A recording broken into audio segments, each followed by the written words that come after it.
Okay, so as I mentioned yesterday, today's sutta is called the Ratthapala Sutta. And Ratthapala, he was well, first of all, this is almost just like a continuation of what we have been doing so far.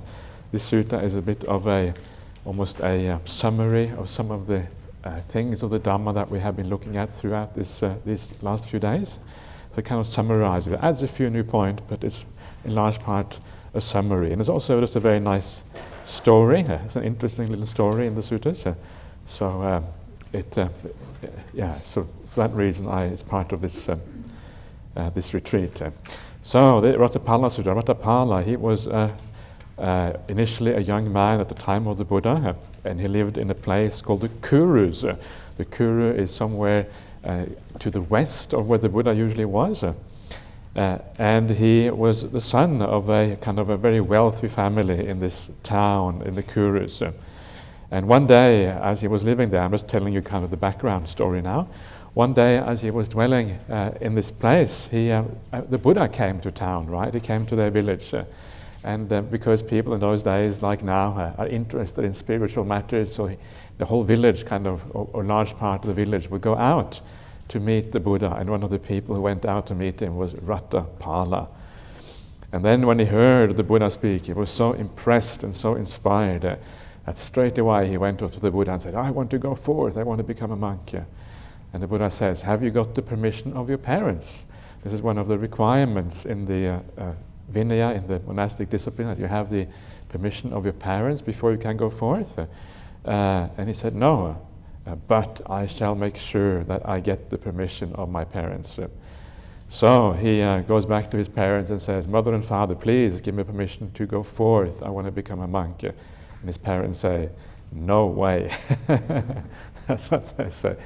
Because they have very, very, very strong bonds of family bonds, right? And the son, particularly perhaps he was the only son, and then they had to take over the business and they're supposed to continue the family lineage and all this kind of things. So parents say, absolutely no way that we're going to let you go forth. You are our only son, and without you there is nothing. So you have to stay here. And then Ratthapala, because he had so much faith, he says, well, in that case, I will lie down on the floor right here, and I will lie here until either I die or you allow me to go forth. So that's what he does. He lies down on the floor. And he lies there, and after a while his parents get a bit worried, right? He's not eating, not drinking, he's just lying on the floor day after day. So eventually they get a couple of friends of Ratthapala, and they say to his friends, please, convince him, get some sense into him. He's obviously doesn't know what he's doing here.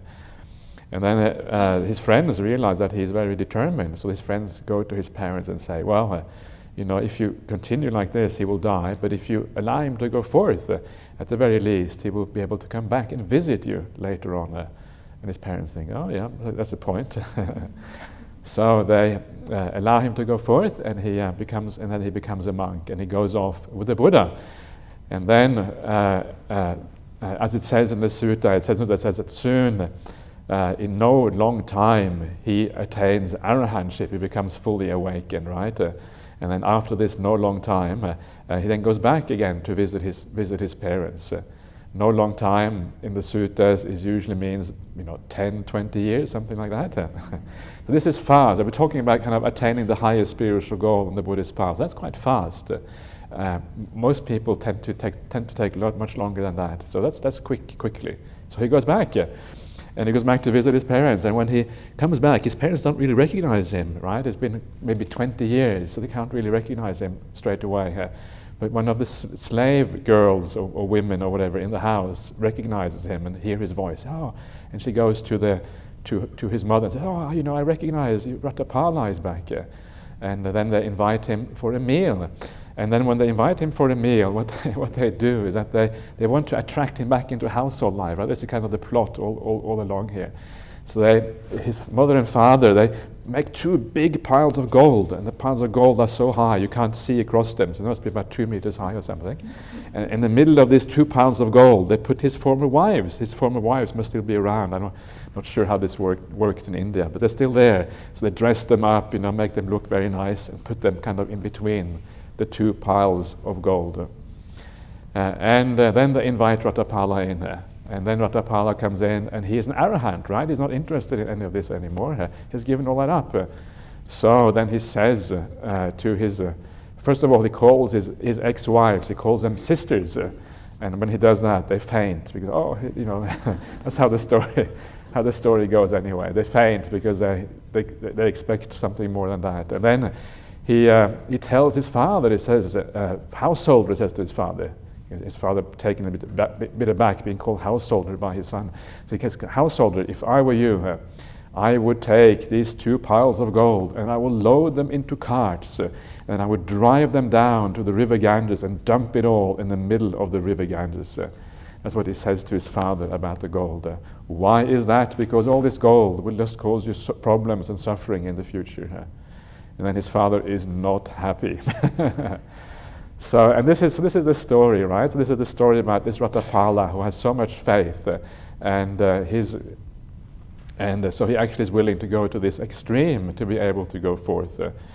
It shows you how divided, how sometimes the view of the world view of somebody who's fully awakened and an ordinary person can be so divergent, right? That it's hard sometimes to communicate properly.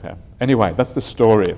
And after that story, then Ratapala leaves his home. His parents realize there is no hope for him anymore, so they kind of allow him to go off. And he goes off, and then he goes off to this garden or this park, which is owned by the king, the local king, called King Kauravya. And this is where the real kind of Dhamma comes in at this particular point, and this is where this part of the sutta, which I'm going to have a look at today, this is where that starts.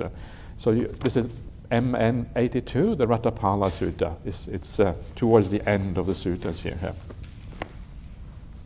So I will, let's see how this goes. So then the king, King Kauravya, who's the king of this area, he dressed his gamekeeper thus, good gamekeeper, tidy up the Mrigashira garden so that we may go to see the pleasure garden and see a pleasing spot.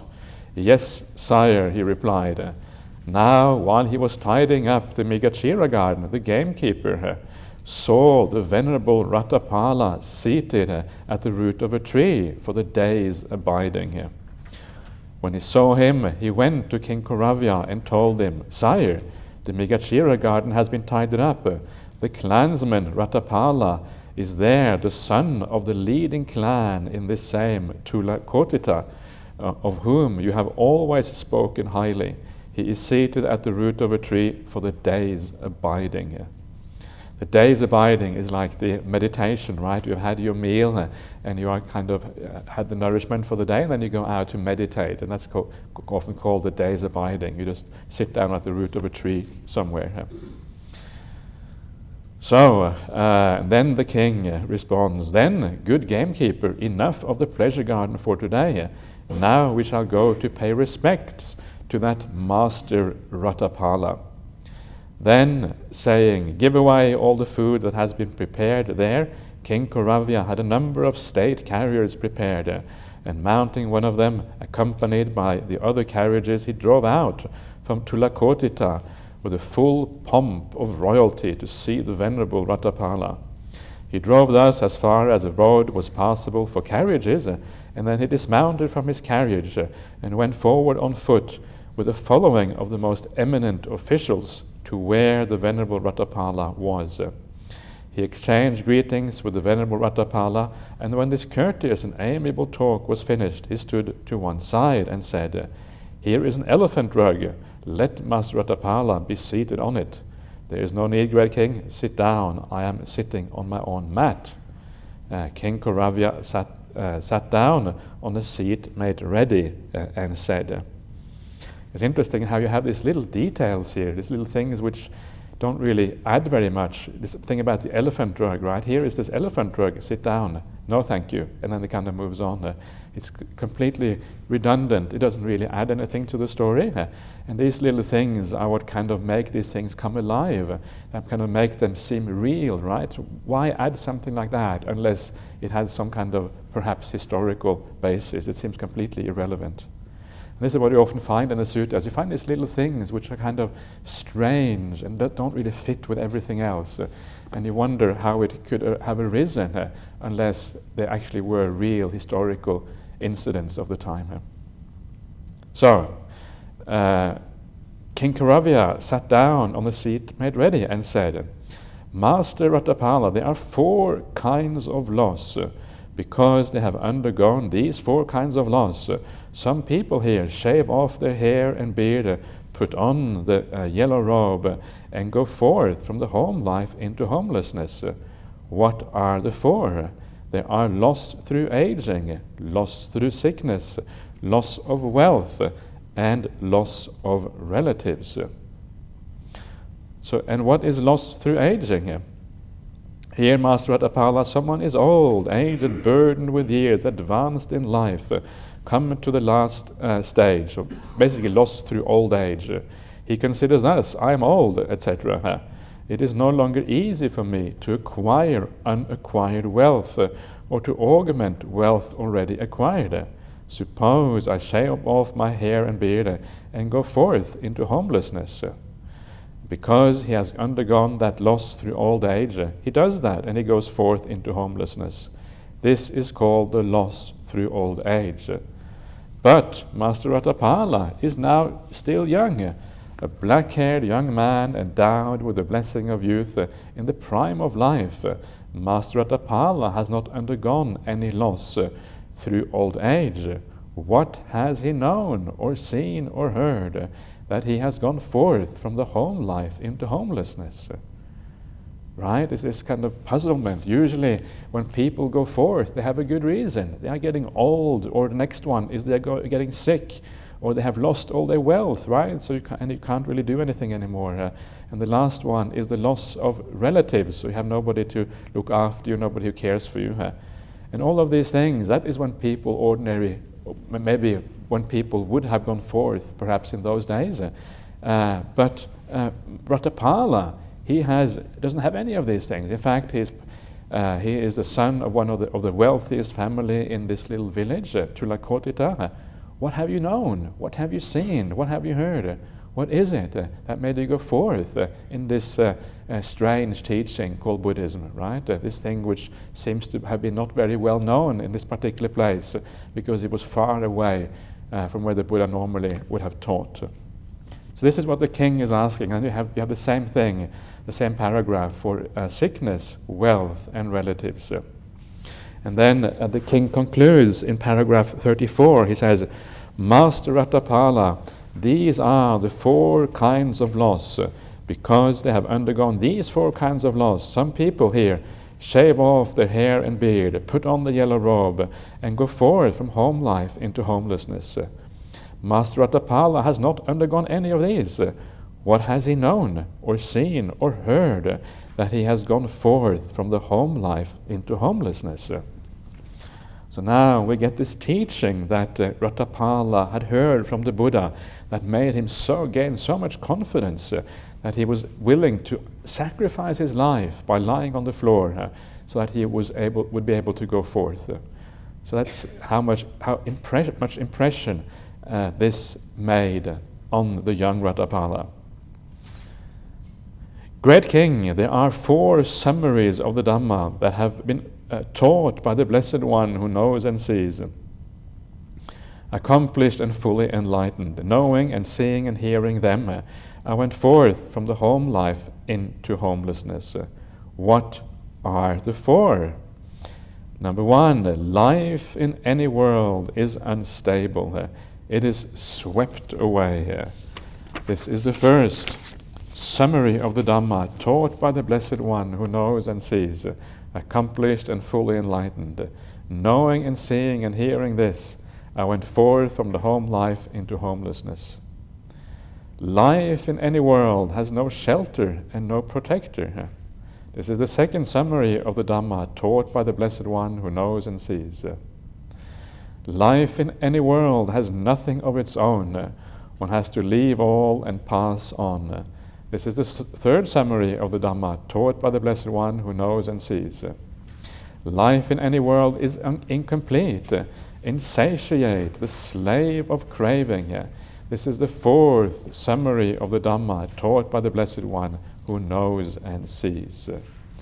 Great King, these are the four summaries of the Dhamma that have been taught by the Blessed One who knows and sees, accomplished and fully awakened.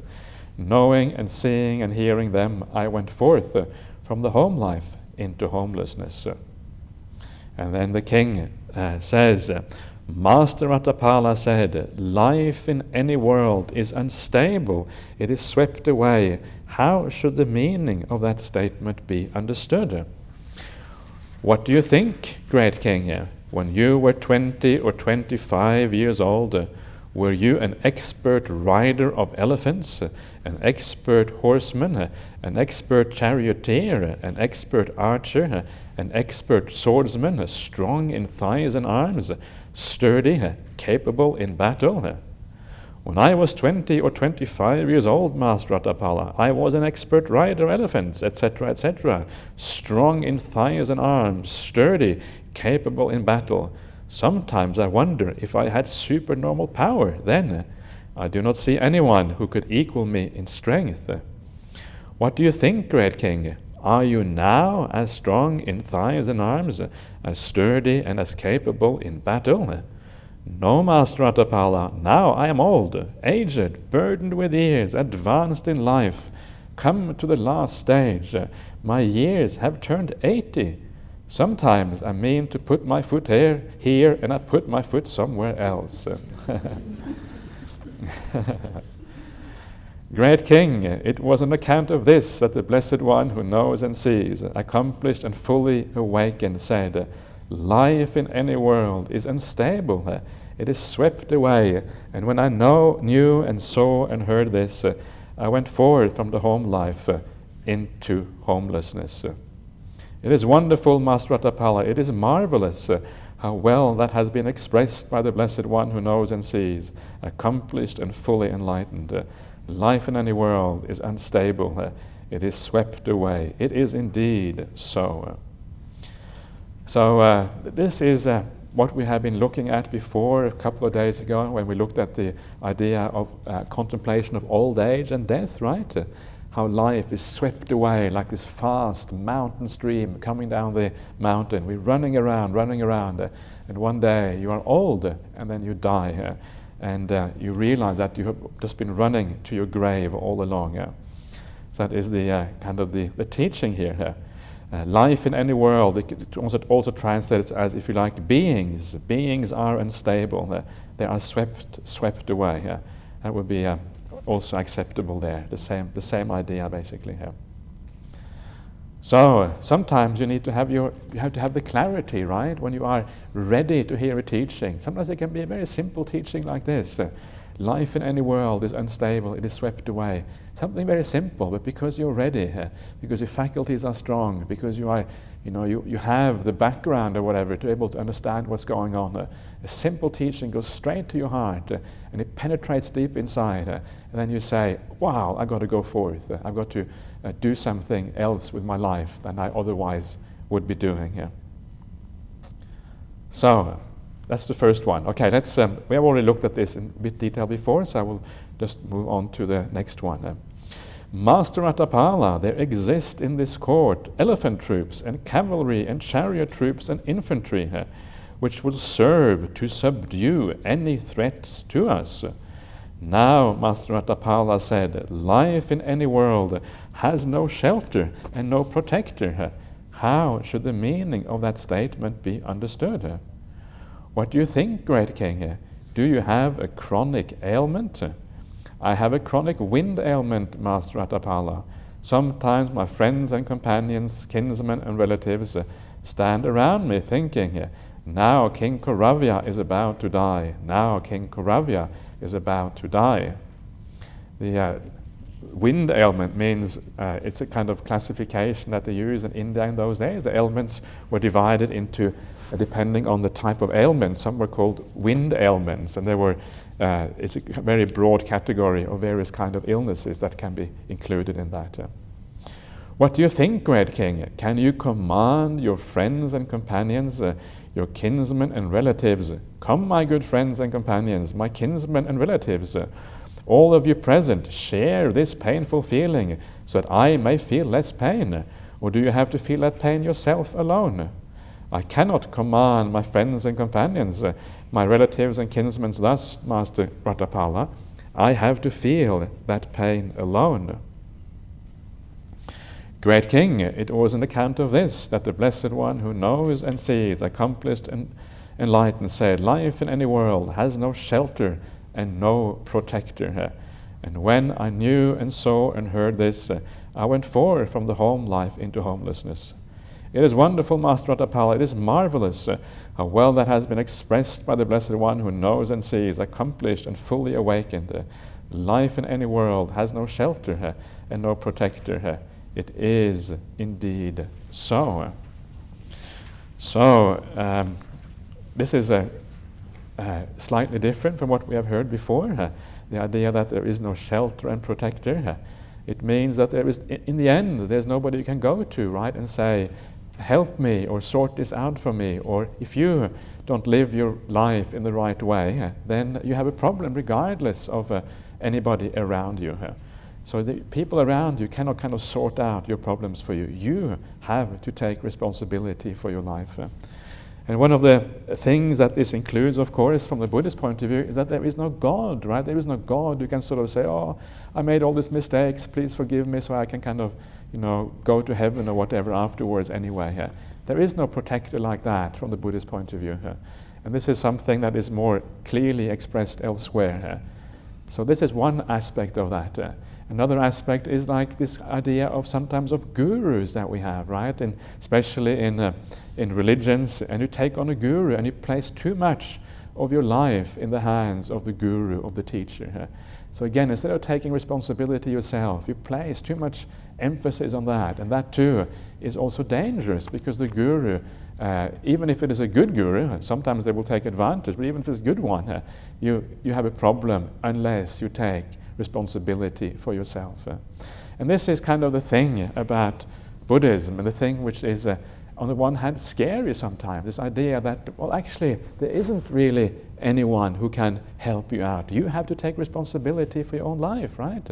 Sometimes people think that it's a bit too much to have responsibility for your life because sometimes we feel we don't see clearly, we don't really understand what's going on.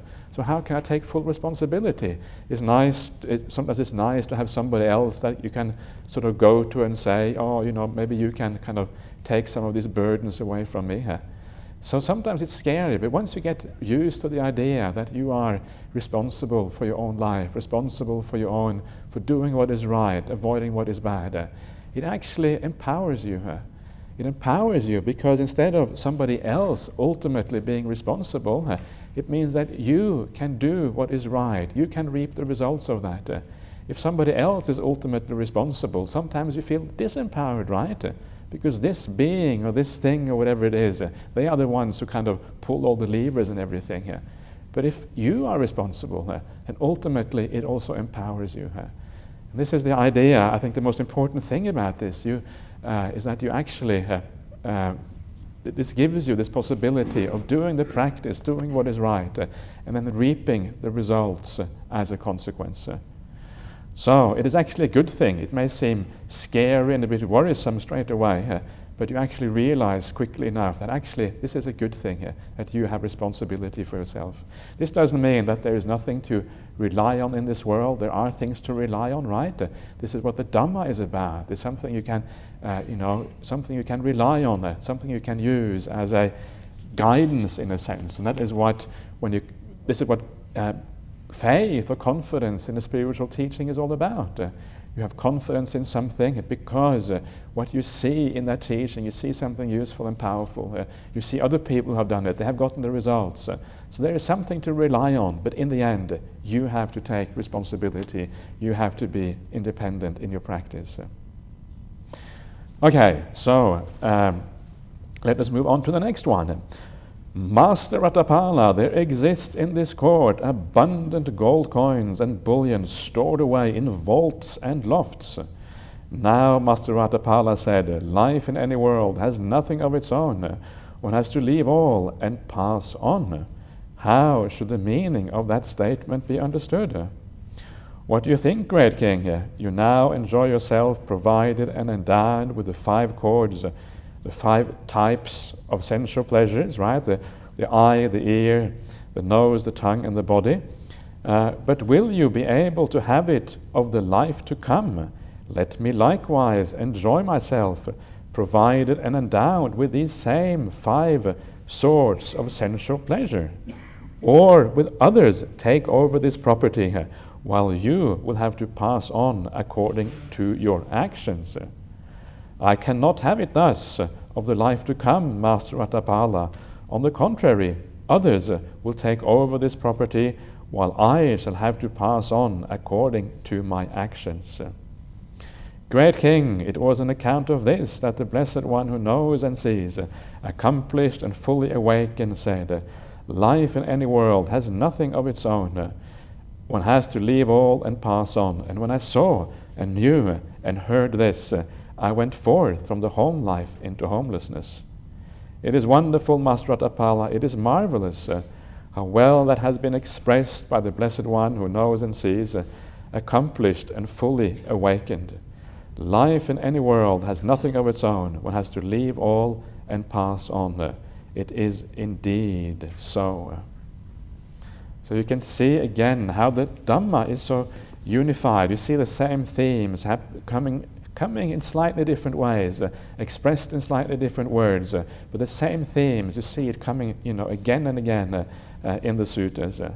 And here is exactly the thing I was talking about the other day, the simile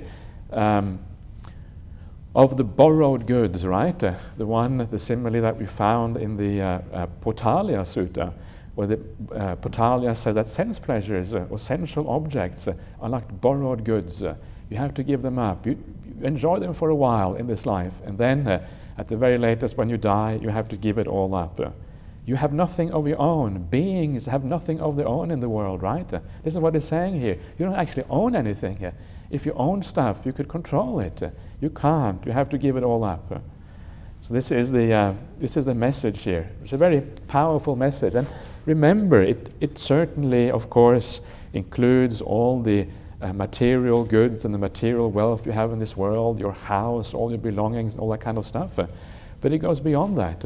It also has to do with your friends and relatives, right? Even that you have to give up. So these are the things that are even closer to us than our possessions very often. Everything that is dear and pleasing to you, the Buddha says elsewhere, will become otherwise, will change. You will have to give it up.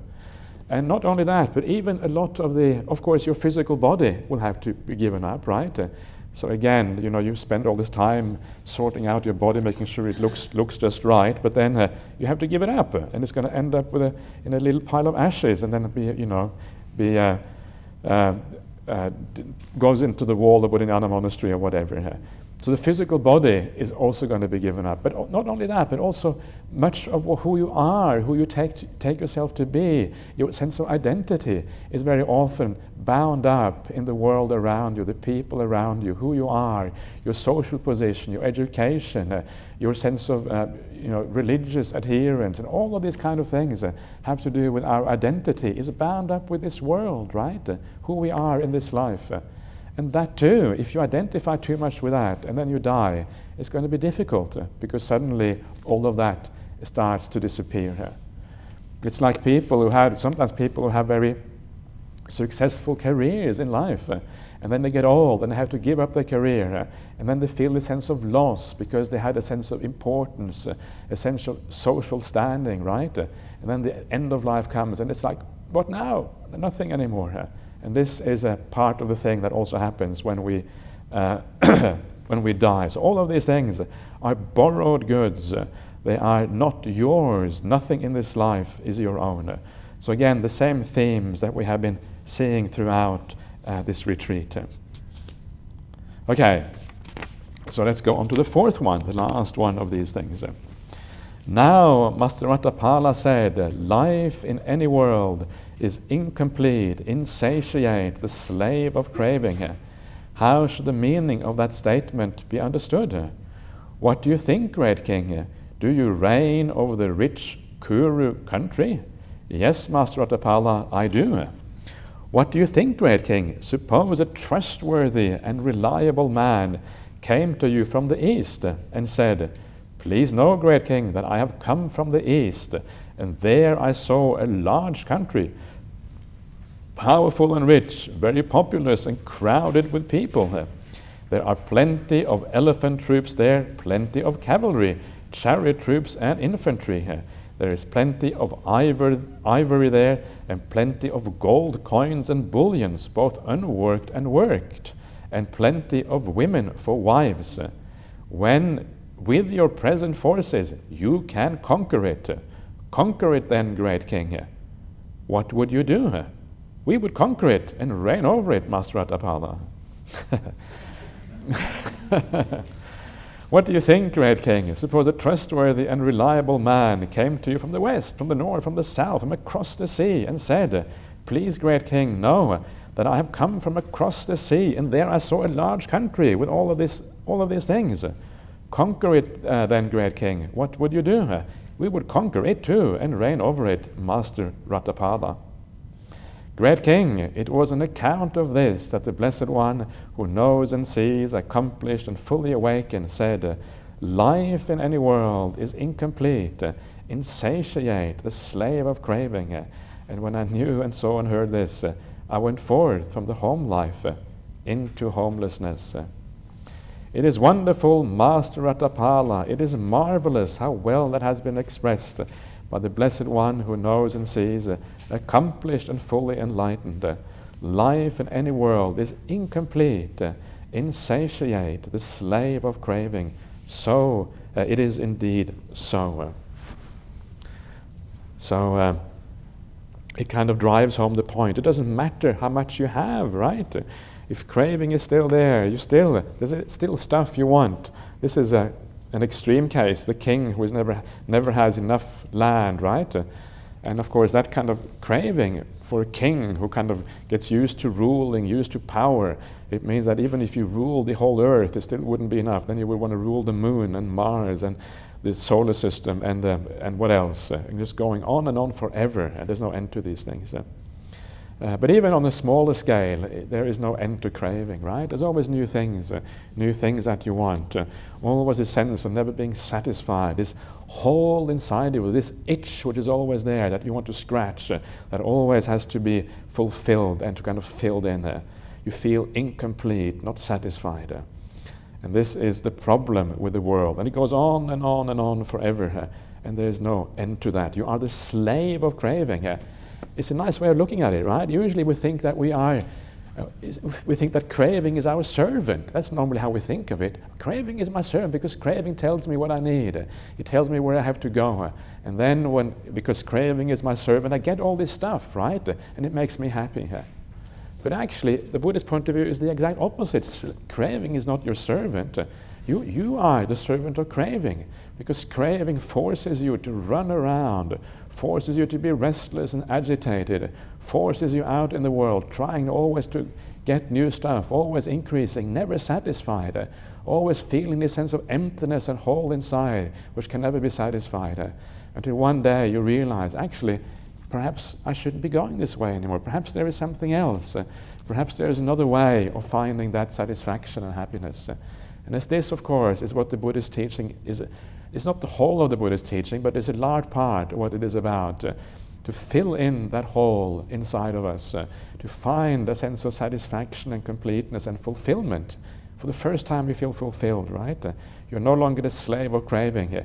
You feel in charge, you feel peaceful, you feel at ease, and you feel relaxed. And this is kind of the one of the things that Buddhism takes you towards. And this is what samadhi is about, and virtue is about. It leads in that direction, and a state of deep meditation takes you there. Buddhism goes even further, right? Buddhism, beyond that comes the insights, but that is a very kind of important part of the Buddha's teachings. So there you are. That's the Ratapala Sutta for you. I think that's probably enough on that sutta. It kind of summarizes a few of the themes in a nice way. What I thought I would do, because we have a bit of time extra, is to go back to the sutta that I skipped before, which is called the Born from Those Who Are Dear. It's quite a simple sutta, but it also has a very nice and I think important message to convey. So let's have a look at that one. MN, Majjhima Nikaya, MN 87, Born from Those Who Are Dear.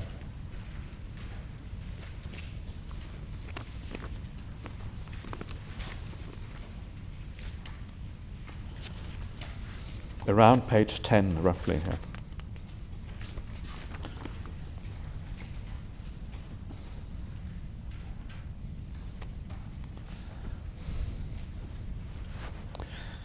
Okay, so we are still here. We're still working our way through the Noble Eightfold Path, right? So if you remember, we started off with the right view, then we were looking at right intention, looking at the factors of morality, right speech, right action, also including right livelihood. And what I've been spending the last few days on is this idea of right effort. Right effort being kind of one of the crucial elements of the Noble Eightfold Path. It is quite easy to understand what morality is in general, but this idea of right effort is quite hard to understand. So this is why we've been talking about right effort. How to attend, how to learn, to look at in the world, look at yourself, look at people in such a way that it increases a sense of compassion, of metta and all these things, and takes away the defilements of the mind, right? This is what we've been talking about, how to deal with the world of sensuality, to reduce the attraction to sensuality, how to use things like death contemplation to reduce the defilements. So we're trying to move towards a state of mind where the defilements are quite subdued. There's still maybe a little bit there, but they're quite subdued, to really enable meditation to take off. This is what all of this is about, that we're talking about. We're moving towards meditation becoming possible.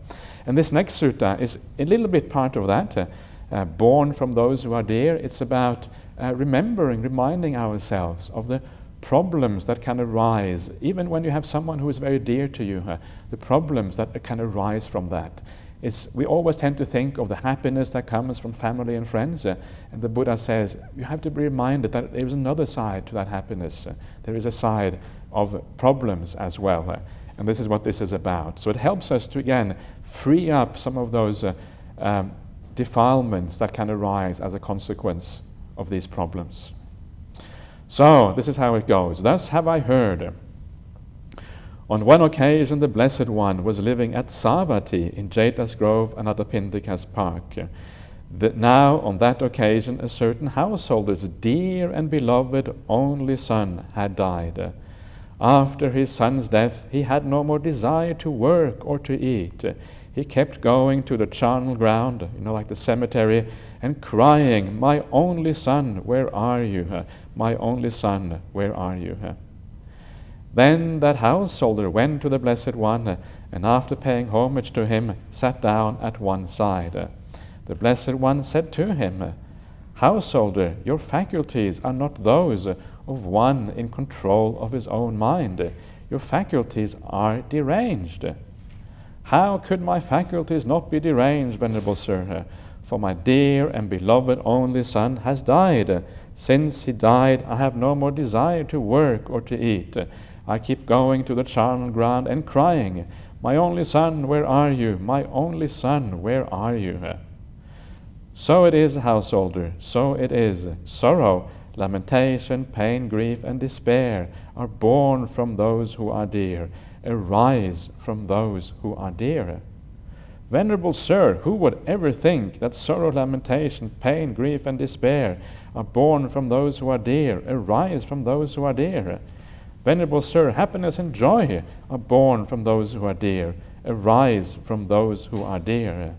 Then, displeased with the Blessed One's words, disapproving of them, the householder rose from his seat and left. So this is what happens, right? This is it should really be so obvious at that point that there is a drawback with getting too attached and getting too close in this way. And the drawback is that you will suffer as a consequence. But of course, when you are blinded like that, when you're blinded by sorrow, it is often very hard to see, because your mind is, as it says here, you are deranged, right? You're going out of your mind. You're going kind of slightly crazy. You can't see clearly anymore. And so you refuse to even see what is absolutely obvious to everybody else. And so you have a serious problem. So this is the part of the problem in life, when you get too attached and too kind of caught up in the people around you. Very simple message, but very, very powerful. Now, on that occasion, some gamblers were playing with dice not far from the Blessed One. Then the householder went to those gamblers and said, "Just now, sirs, I went to the recluse Gautama, and after paying homage to him, I sat down at one side. When I had done so, the recluse Gautama said to me, 'Householder, your faculties are not those of one in control of his own mind.'" And he repeats the full conversation. "Venerable sir, happiness and joy are born from those who are dear, arise from those who are dear."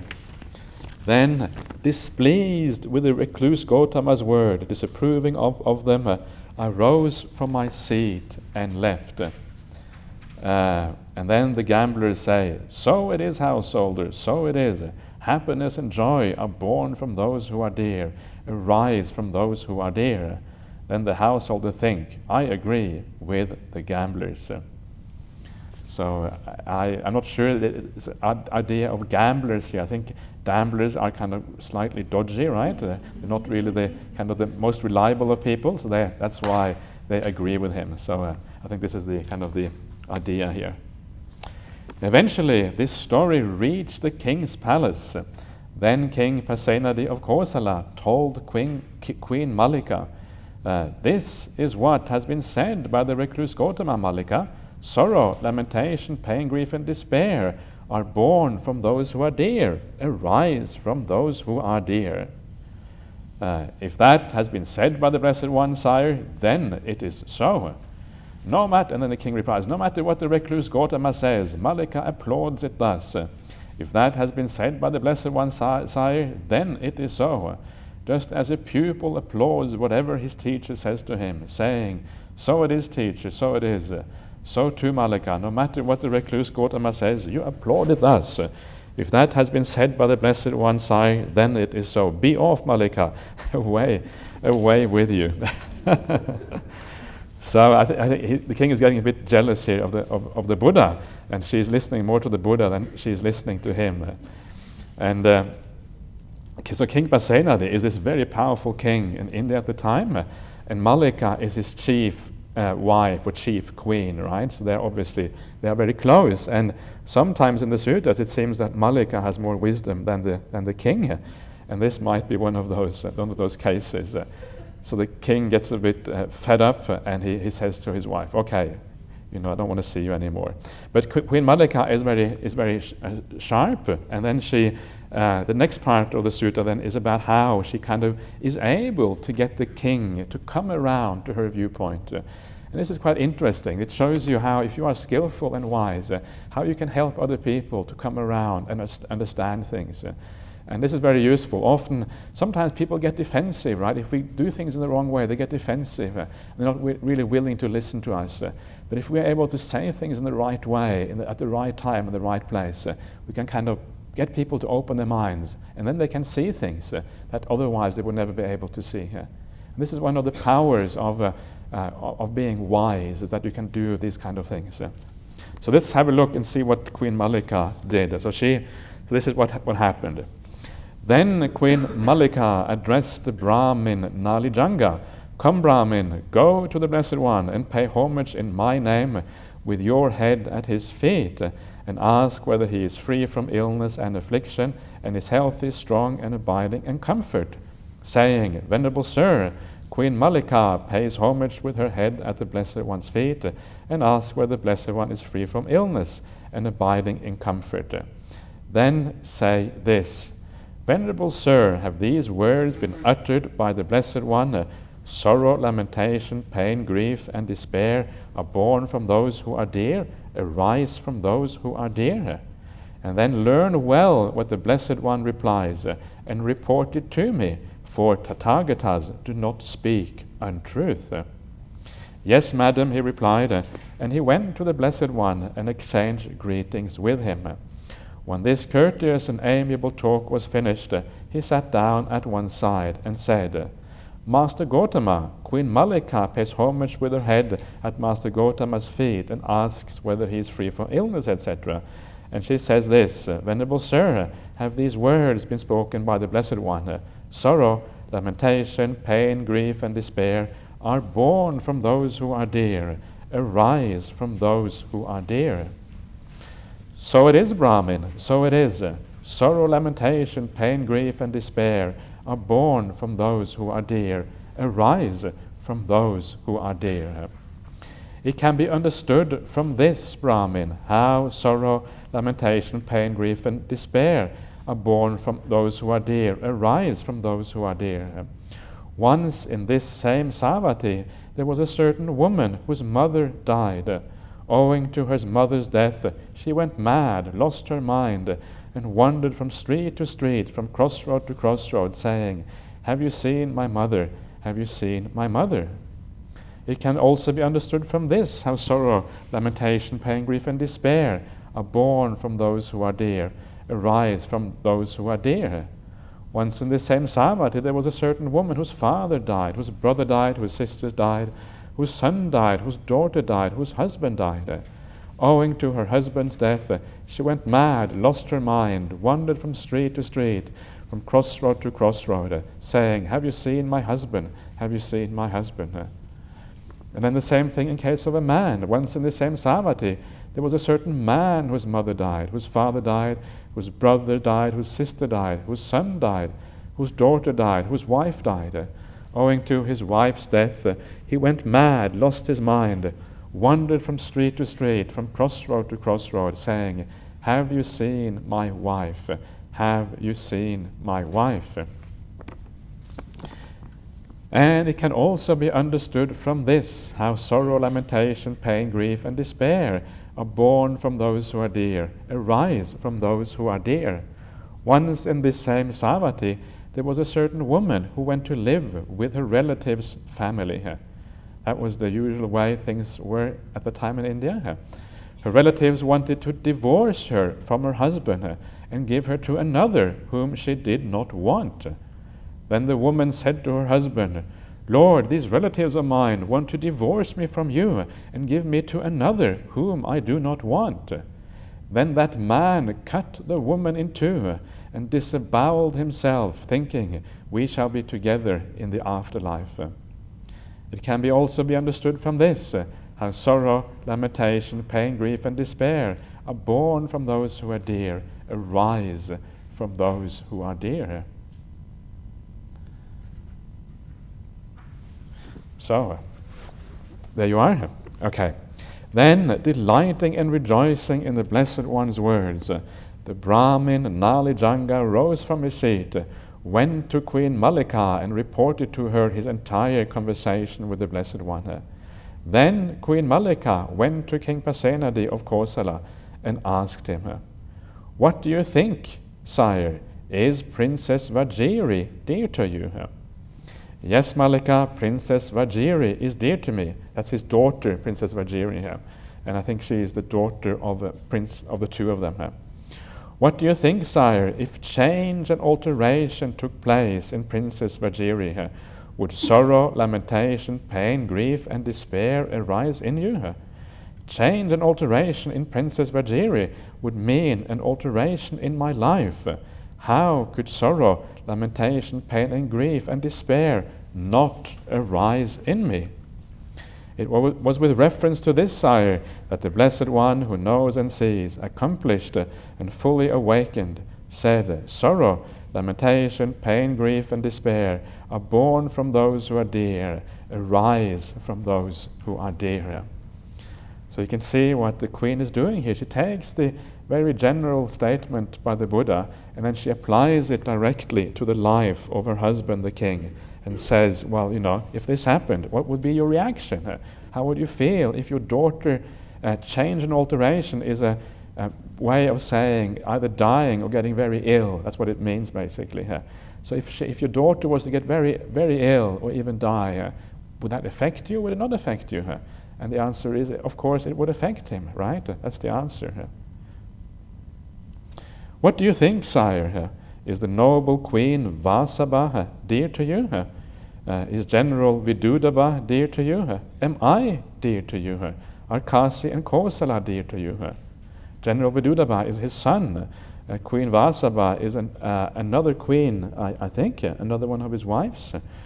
And Kasi and Kosala is the country, all the land that he rules over, right? Yes, Malika, Kasi and Kosala are dear to me.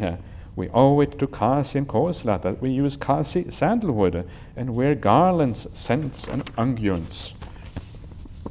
What do you think, sire, if change and alteration took place in Kasi and Kosala?